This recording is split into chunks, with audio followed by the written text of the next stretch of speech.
Продовжуємо роботу в українському кризовому медіа-центрі. Зараз говоритимемо про 100 днів.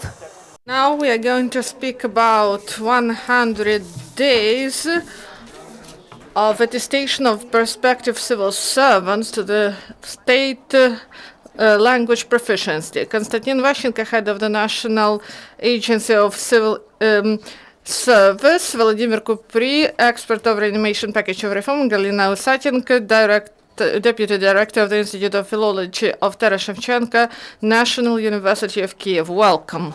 Good afternoon, dear colleagues. We are glad to see you all. Why this topic is so important now? Because in Ukraine we have a reform of civil service, and now we have a new system. And this system envisages the assessment of proficiency of the candidates in order to go through the contest. And now there is only way how to get to civil service. This is a transparent procedure. The candidate should present himself and his proficiency, his skills to work in office. And one of the innovations of this law is that each candidate should submit the document that shows that he is proficient in national language. This year we're going to celebrate 25th anniversary of the independence, but we still have problems with language proficiency. So when we address civil servants, we see that they have low proficiency in state language. We hear Russian language, we hear Surzik, that is the mix of Russian and Ukrainian language. And so people should not only smile to you, but they should be proficient in state language, because civil servants, they represent not themselves personally, but they represent the country. And they should be professional, and they also should have proficiency in state language, and this brings trust to civil servants.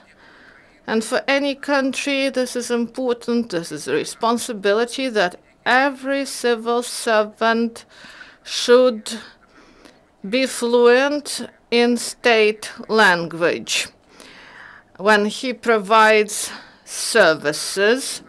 And the law on civil service that came into effect last year, it envisages the competences, including language proficiency and state language. And there should be proper curricula developed, and this norm about fluency, this norm became efficient starting 1st May 2017.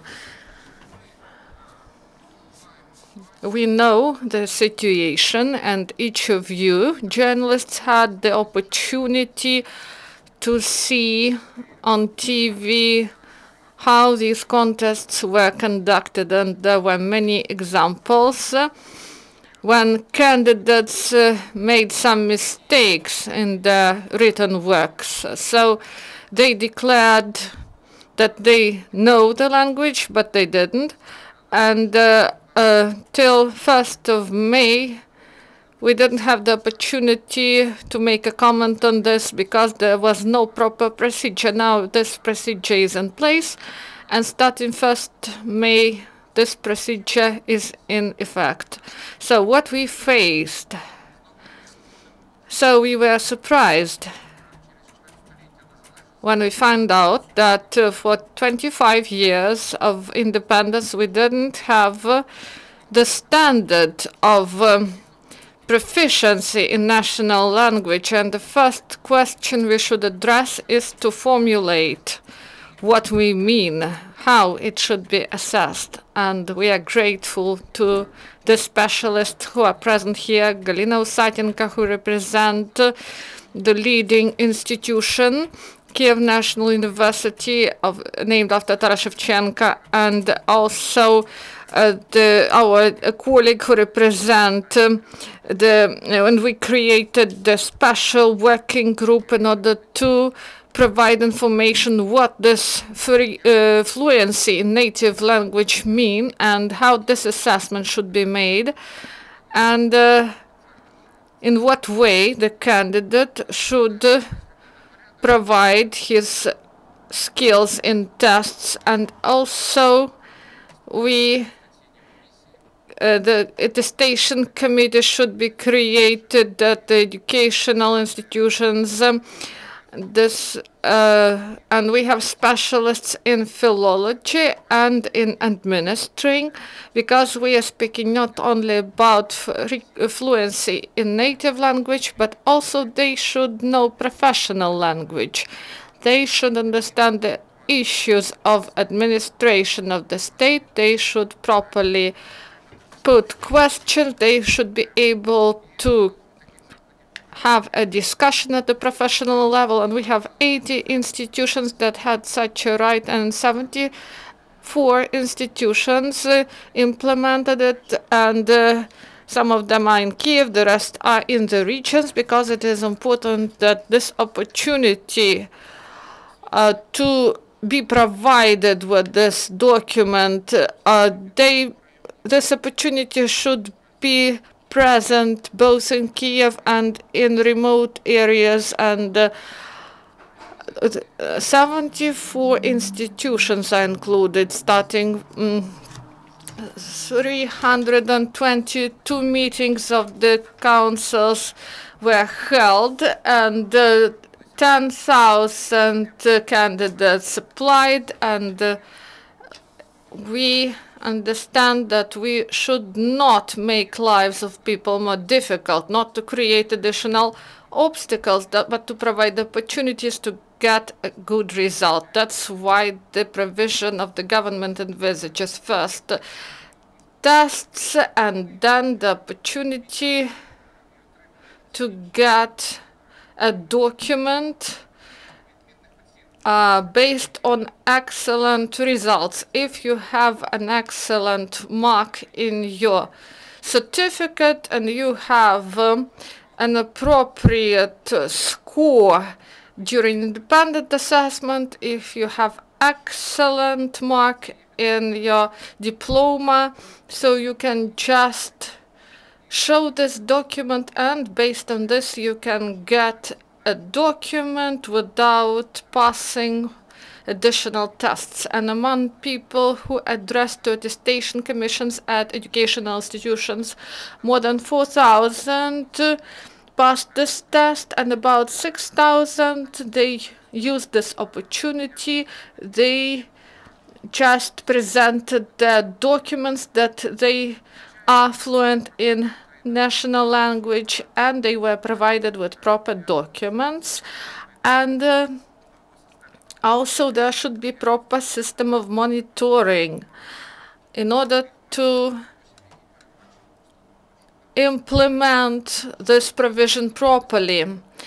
And the tests should be passed in a proper way according to procedure. And we ask the citizens and NGOs and our colleagues to help us to follow the situation and to provide information if some problems appear. So this is the introduction, and now we are going to speak about the content. So I would like to give the floor to Halyna Usatenko. And good afternoon, dear colleagues. Thank you for this chance to present here the issue in question. At the same time, I would like to thank Mr. Kostiantyn, Vashchenko, and the National Agency on Civil Service for this deeply state promoting position and the implementation of this legislative norm and the implementation or the exercise of the right of people for national language proficiency. How can we assess that a person is proficient in the state language? This issue invoked debates, wide debates, and the issue was defined in the procedure approved by the cabinet. Proficiency in the national language is the use of language skills and communicative skills, which provide the opportunity to express the sense in all spheres of the state civil service bodies. It was important for us that the definition is saying about the civil service, communication of civil servants. I'd like to say several words about the origins of this work, in which Taras Shevchenko University Institute of Philology was engaged. The national agency, jointly with the Ministry of Education and Science, conducted the meeting with the Kostiantyn, Vashchenko, and the Minister Grinevich present at the same meeting, and the work group was established, and the group developed the standard and the practice-oriented scope of knowledge, which are put into those competences which were approved by the procedure. Testing for proficiency in state language consists of 4 components. Some tests for actual knowledge of language, such as the emphasis and use of words, tests. We are not talking about grammatical issues. All tests are oriented on practice of use of the language. The second block is short referring of the text, which provide the opportunity whether the potential civil servant can formulate the opinion in written speech, and also 2 activities of the oral block of testing, the use of language in different communicative situations. These 2 units, they comprise the dialogues on business topics, various business topics, starting with presenting a candidate, introducing himself, and the description of the sector in which he or she would like to work, and then description of intentions of the candidate.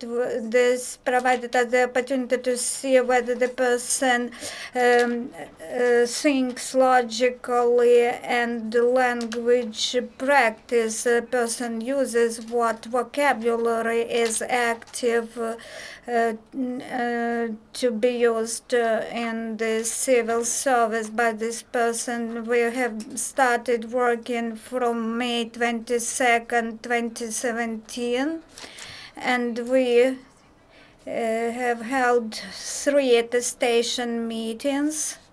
Since that time, according to the procedure of the cabinet, our meetings are monthly, and according to the interviews which we conducted, we developed several results. So these outcomes, they are inspiring and proving that the decision is correct, which was made by the national agency. The applicants attending the testings. They demonstrate the understanding of the importance of the process and also adequately perceive the situation, and they demonstrate serious attitude to the testing. There was a case when the group of staff from the pension fund body of Kyiv region, they were passing the test, and the interview turned into the consultation with the commission members. They asked what we formulated in their own way, and so this demonstrates that people have a very positive attitude, constructive attitude to the testing. The second thing I'd like to extend the exercise of this legislative norm makes the problem relevant, and as well as the issue of functioning of the national language in the civil service. At this top level, this issue has not been articulated so far. It was not so previously.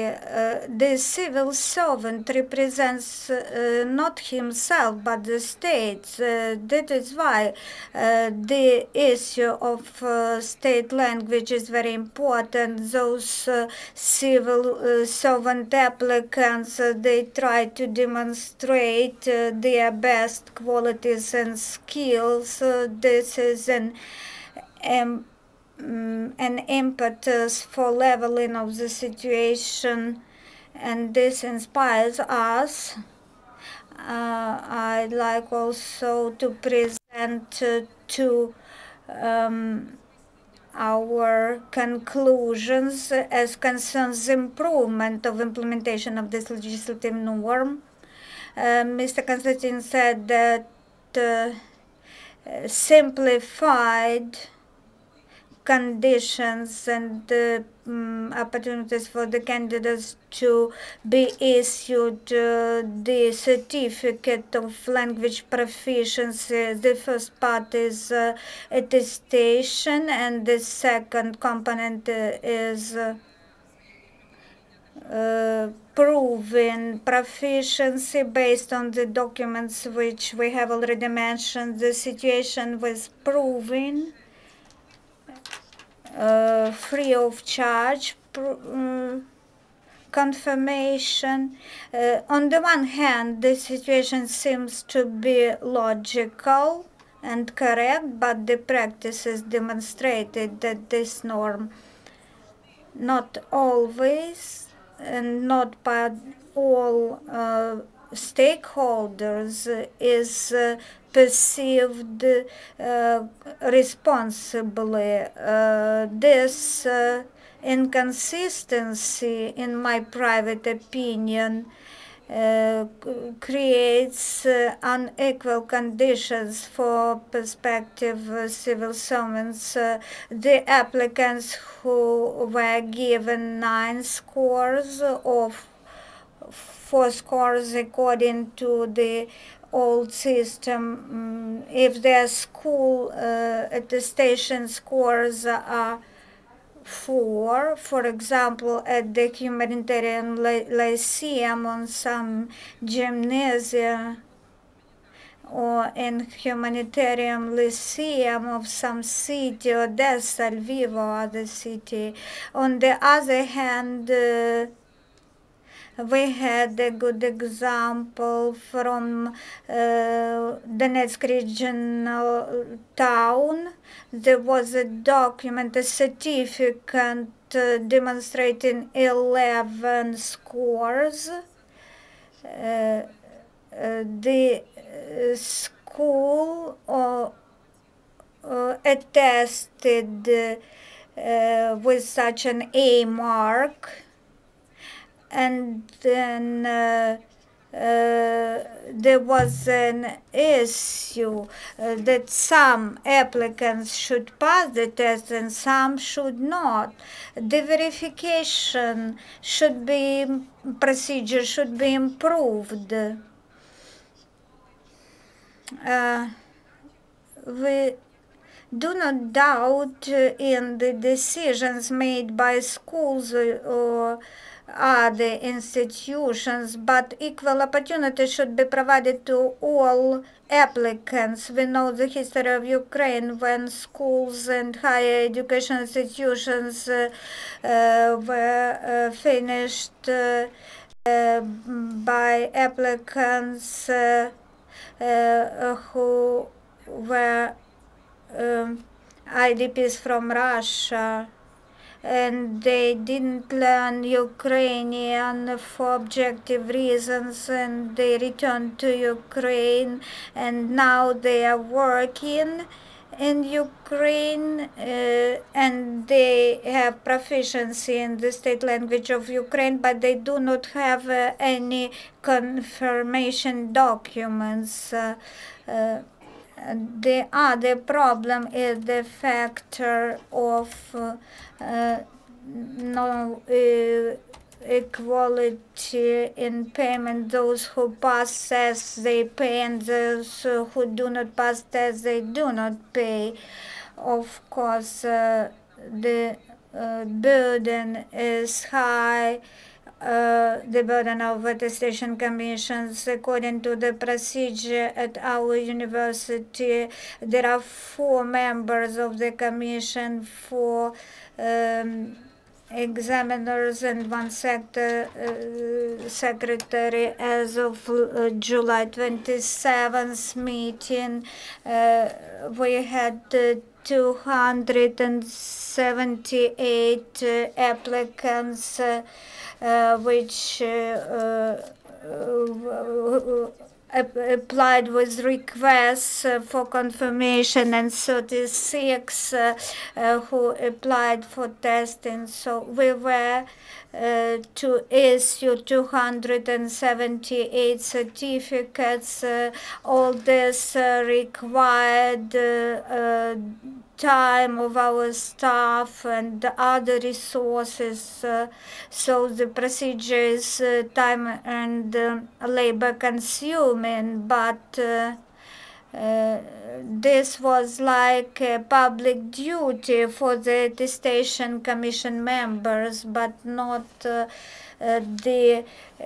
scope of their job descriptions. I think that at this news conference, like at recent meetings of the work group, they will allow us to review the experience and to look into the situation from different angles, and maybe some practices should be improved.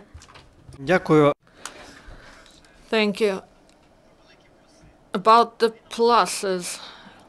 So Ukraine, for the first time in the times of independence, started to realize one of the main principles envisaged by new law on civil service.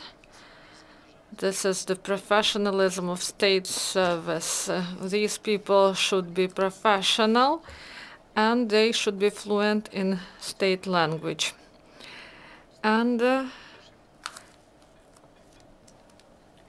this norm was difficult to implement because no one adopted the standard of national language, and it was not done because there is no executive body that could do this. Second, it is evident that there was a good initiative of people's deputies when they reviewed the law, and this was the initiative of the group of deputies to introduce this norm in language proficiency, and this should have been thought through how to do it in practice. And so we had an example of independent assessment, and they wanted to use the practice of independent assessment in this attestation, and it required a lot of resources, and attestation centers cannot work monthly. That's why this was a difficult option. Next option, to use practice of TOEFL, and the proponents of this approach, they wanted to implement it, but TOEFL is for foreigners and their proficiency in non-native language. This is not their native language, foreign language. So this option also was difficult to implement, and that would require even more efforts, because there should have been standards developed to certify those people and institutions that should have carried out this testing. So we were left with the options we used. So people who want to serve in civil service, they attested according to 4 components, or they prove their knowledge by the documents if they have highest marks, and in this way they confirm their proficiency in language. We should understand that there are some problems in implementation. So maybe it's not the problem of fluency, but the use of national language in everyday activity of civil service. So we can go to executive bodies, and we may see that people here know Ukrainian language, but in everyday activities they use Russian. So it cannot be covered by this attestation. So there are many critical issues concerning the fact whether this order of attestation, maybe it violates some rights of access to civil service to some individuals, but I believe that there is no discrimination. Some people, deputies and experts and civil activists, said that people are forced to pay to pass the test, but we may ask about taxpayers' money. So some people say that this should be covered by state, the work of this attestation commissions. They should provide financing to educational institutions in order that people be attested free of charge. But this approach is wrong. There is no state money. There is money of taxpayers. And I, as a taxpayer, want to ask why I should pay for someone to go to serve in civil service. So this is a question for discussion. But you know that nothing is in this world is free. And those who pass tests, or those who just replace the document with a new one, they should pay for this. And people should understand that this is not just a whim. This is a serious case. If you want to serve in civil service, you should contribute in order to confirm your right to represent the state and to implement the functions of the state. So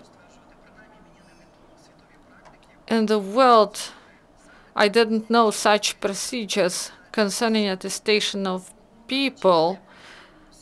So I am Ukrainian and I have always been speaking Ukrainian. So if I want to serve in civil service, so I should not confirm this. In the Baltic states, in bilingual states, so people can be attested if they have to do it, and in Latvia they have a system. If a person wants to confirm their knowledge, they can undergo attestation in certified centers. And in Ukraine, we introduced the same procedure. So everyone, without exception, both those who speak Ukrainian and those who speak other language, they all should confirm their knowledge of national language. Any procedure can be improved. And a lot of questions arise in the process of implementation. And one aspect is of importance. So the trust this procedure can be confirmed with the fact that civil society implement the rights and NGOs can monitor the process. And at the Institute of Philology, some organizations came there, and journalists also highlighted the attestation. And this is a mechanism that can prevent some malpractices. And some people, they just see this attestation in a too simplified way. So we may see that there are many consultations for the educational institutions that were provided, and some people who apply, they make some violations of the order. So there was one instance when a person bring a document, and this document have shown that people, this person knows the language, but this person could not even speak national language. So of course we need to improve the order, but also if you want to serve in civil service, you should demonstrate responsibility, and you should be transparent, and the value of this document should be high. So this should not be done in vain when people want to serve in civil service. And now I would like to address the media, NGOs. Please do not lose your chance. And you may go to educational institutions and monitor the process in order that everyone understood the necessity to be fluent in the national language. Dear colleagues, we are ready to answer your questions. Вечерний Kyiv newspaper, Valentin Kovalsky. I have the question concerning proficiency. There are medical institutions, what, for example, neurosurgery, medical institution staff should know when they have the basis and the communication in Russian, and such a person applies for a position of a Ministry of Health healthcare. Maybe there could be some exclusions. When the person knows all vocabulary in Russian because it is professional vocabulary. So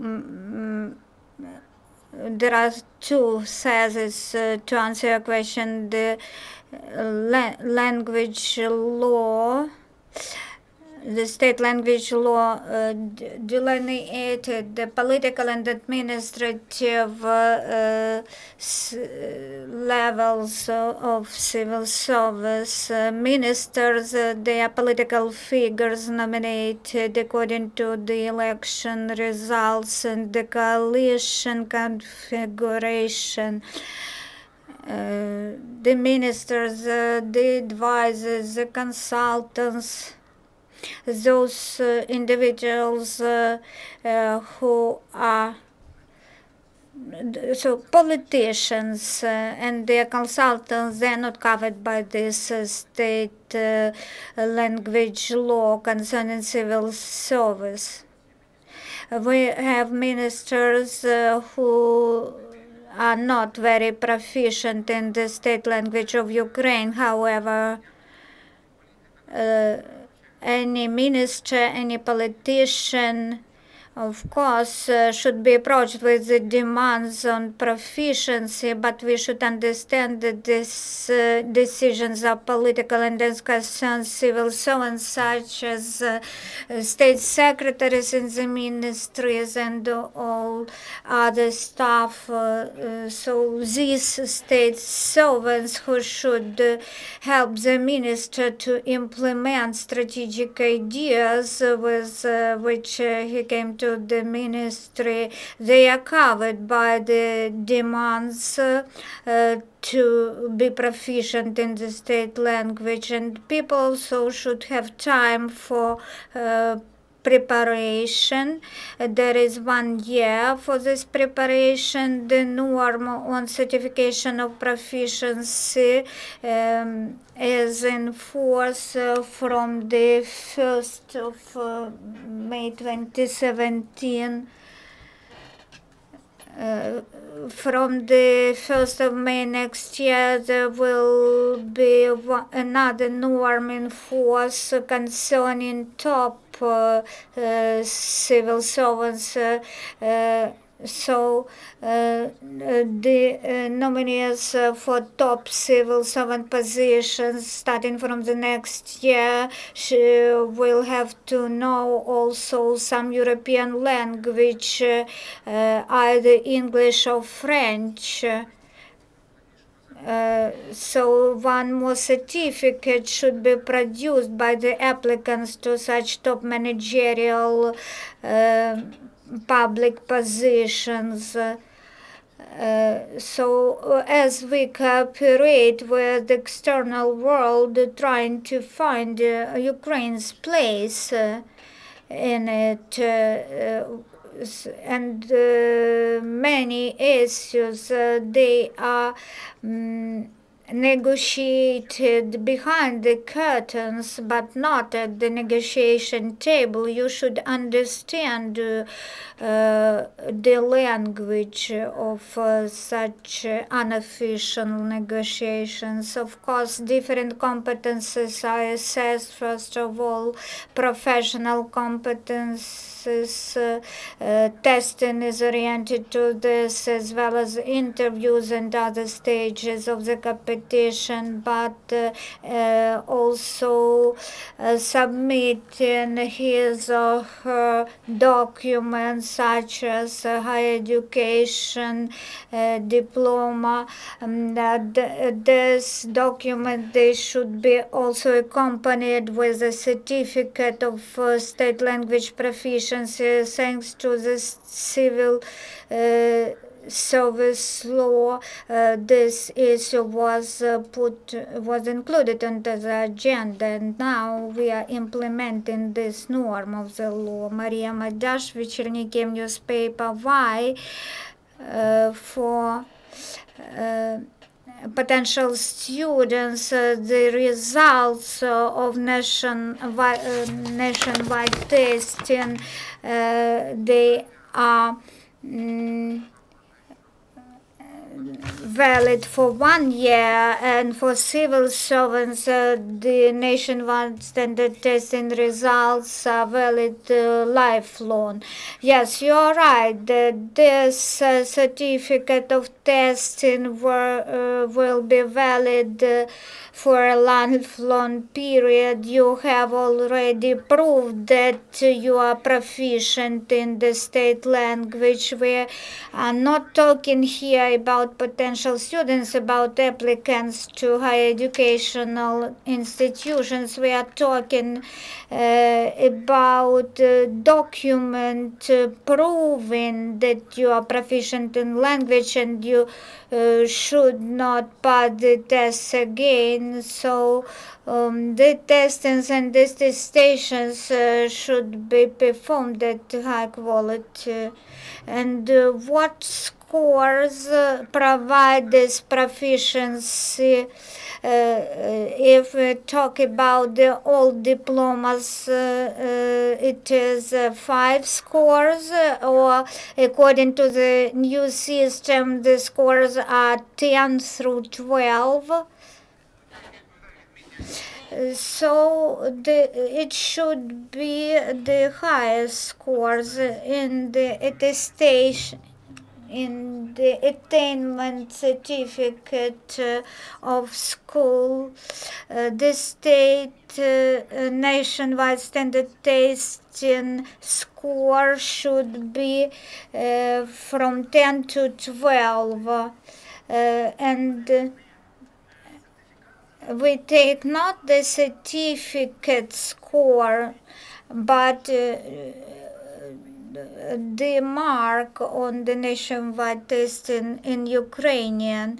So the idea is good, but the testing is performed in some formal way. I stated the figure, but from the time when the law was put in forms, more than 110,000 citizens took part in it, and assessing the capacities of educational institutions and the need to scale up this system to deploy it in full. All individuals were in equal conditions during testing, and we asked ourselves whether this attestation system will be capable to assess all individuals. So we found the only possible version how to decrease the number of persons to be attested, and at the same time we should trust in our schools. If they provided such scores, there were some reasons, some facts for this. There is also category of philologists. They are also citizens of Ukraine. For example, I am a teacher of Ukrainian, but anyway, I should go to verify my proficiency on the basis of equal conditions. Of course, your comment is logical. My private opinion as an expert is we should not have such a window of opportunities for exchanging diplomas of philologists for certificates. If a person believes she is or he is proficient in Ukrainian, if I think so, it is not complicated for me to go and pass the test without any exchange of documents. So I agree with you. There is some feeling that the testing is a formal procedure, but the best scores at schools in provinces, faraway provinces, differ from the scores given in some capitals, lyceum, which provides better quality of education. So temporary norms should be in place now, and the resolution says that the procedure of exchange of documents is not permanent but continuous. Nadia Petranyuk, News 1 TV channel. As far as I understood, out of 10,000 who applied by May 1st, 1,000 have passed the test. So do you know how many candidates failed the test? And do you have the difference? Do you have the figures, how the figures differ by regions? The agents of this process were proposed to make testing at universities venues, so universities are provided the powers to hold the testings, but there is independence of higher education institutions, and they develop their own procedures of testing, and this is of influence on the costs. So there was no unified price for testing. Every educational institution set their own prices. The prices were from 300 to 1,000 or even 2,000 hryvnias. I was calm because I think that the market will level up the situation. Potential candidates, they will go to pass tests in those institutions which set lower prices. So the average price in the country is 500 hryvnias by the moment. I think this is an objective figure. This test should be passed once for a lifelong term, and we should respect attestation commissions performance. This is the burden, high burden on them, and those who call on making everything free of charge, to pass tests free of charge, I think they are populist to some extent. Every job should be paid for. This should be regulated the following way, to my mind. The services included into the list of paid services which are provided by higher educational institutions. So this is the price you should pay for passing the attestation. Just like we pass tests for driver's licenses, every individual to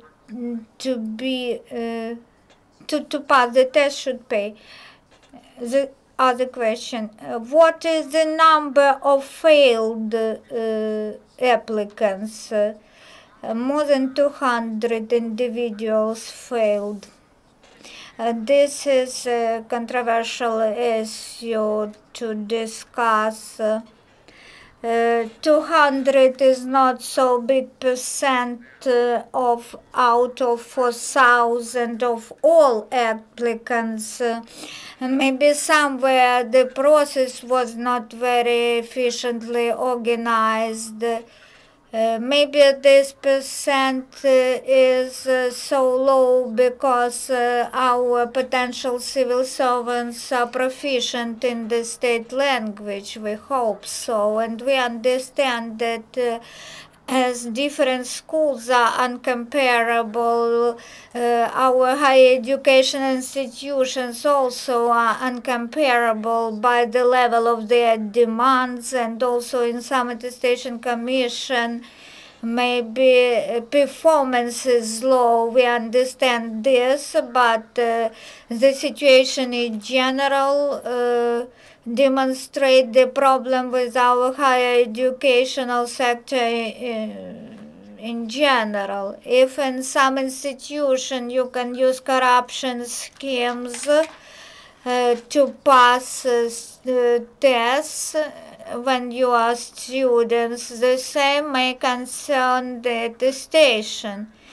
So we and the Ministry of Education and Science should address this issue, and we plan to introduce amendments to the resolution where we would like to set higher requirements to the performance of tests. I have a question in the context of reform which is on the way.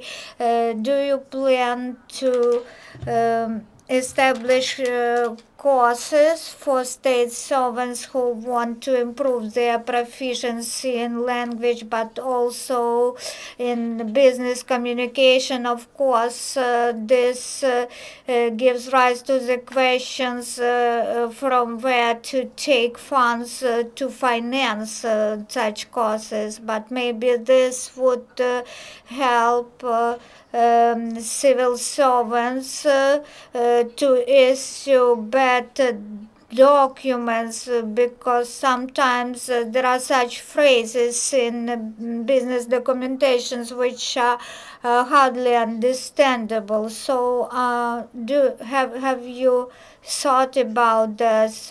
Yes, your question is very good, Vram. What is the problem here when a civil servant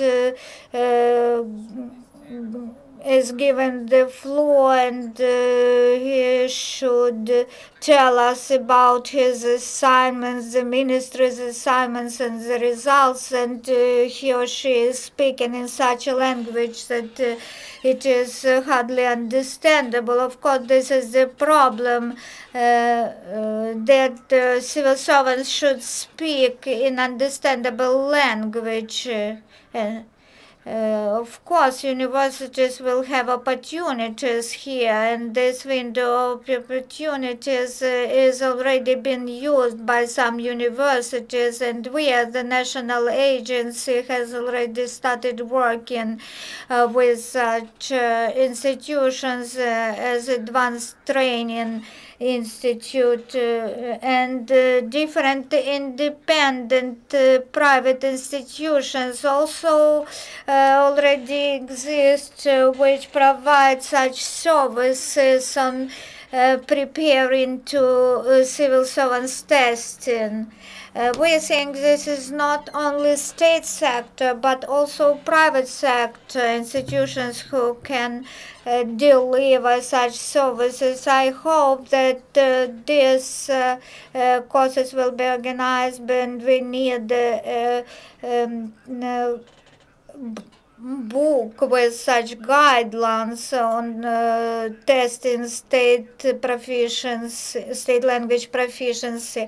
Yes, you can be proficient in language and you can articulate your thoughts in quite not understandable language. And the second issue is kind of illiterate, so poor grammatical skills, and this is the question of existing civil servants and also potential civil servants. If you apply for a position in civil service, If you are a professional, you should speak proficient Ukrainian, and this is one question. At home, you can speak in any language, but when you are at work, you should talk in proficient state language, and you can find courses. Thank you very much.